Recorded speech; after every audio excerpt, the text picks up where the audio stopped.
However, we've caught a bit of a break the past couple of hours. Why? This moisture has lifted just far enough north to be tackling into British Columbia, Canada. And you can see that green on the radar showing you the moisture pumping its way on in. But there's plenty more just offshore. And this is going to stay offshore until the next impulse of energy out in the Pacific pushes it on the coast. And then things get interesting.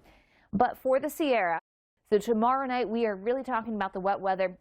Medford on north, that pushes into San Francisco by the time we get into Wednesday morning. And Wednesday, this slides its way across the state of California with some intense snow and, yes, rain. We're going to be talking about several inches of rain, 2 to 4 inches for a place like Redding towards San Francisco.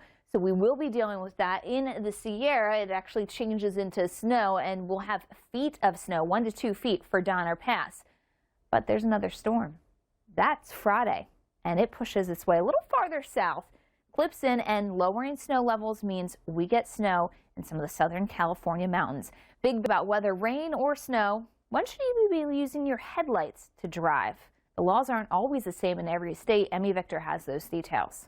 For a place like Seattle, Washington, we've still had a lot of moisture over the past couple of days, and we get into a little bit of it on Tuesday. Still some showers in places like Portland and Medford even.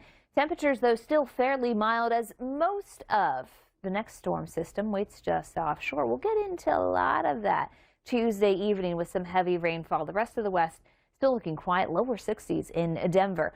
But watch the storm system come in Wednesday into Thursday. It's a powerhouse as it pushes through. Not only will it mean snow for the Cascades plus rainfall, it will also be very windy. And in California, we're going to get in on snow in the Sierra too. So there's a lot to go around. As we check out Wednesday, you'll note here we do have some heavier rain towards Medford and San Francisco. This is likely where things get wet throughout the day. Portland, I think our wet time actually comes as we go through Tuesday night. And interior west, not quite getting in on the action. This is really going to be towards the coast for a while, but it will stretch from the Canadian border to the Mexican border. So as we start off Tuesday morning, you can see there is a little bit of moisture, but most of the day Tuesday, we really don't have a ton of heavy rainfall. It's not widespread on the West Coast. That's about to change into Tuesday night because you can see that heavy rain works its way into a place like Portland, a place like Seattle, San Francisco. You get in on it by Wednesday morning, so it will be pretty messy there. And we continue throughout the day on Wednesday to watch this moisture plume push in. It is an atmospheric river picking up that Pacific tropical moisture.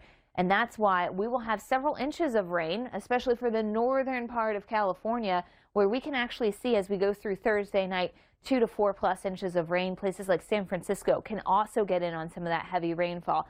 Obviously, once you get up in elevation, we are talking snow, and there will be significant mountain snows from that storm and the next one, because yes, we're not done. There's a Friday storm, this one taking aim a little farther south through the interior west, and that means there's some more snow to come with it, this time in some of the southern California mountains. Big Bear Lake, the resort there at the base, getting in on 2 to 4 inches of snow according to AccuWeather's Wintercast as we head through Thursday into early Saturday morning, making it a good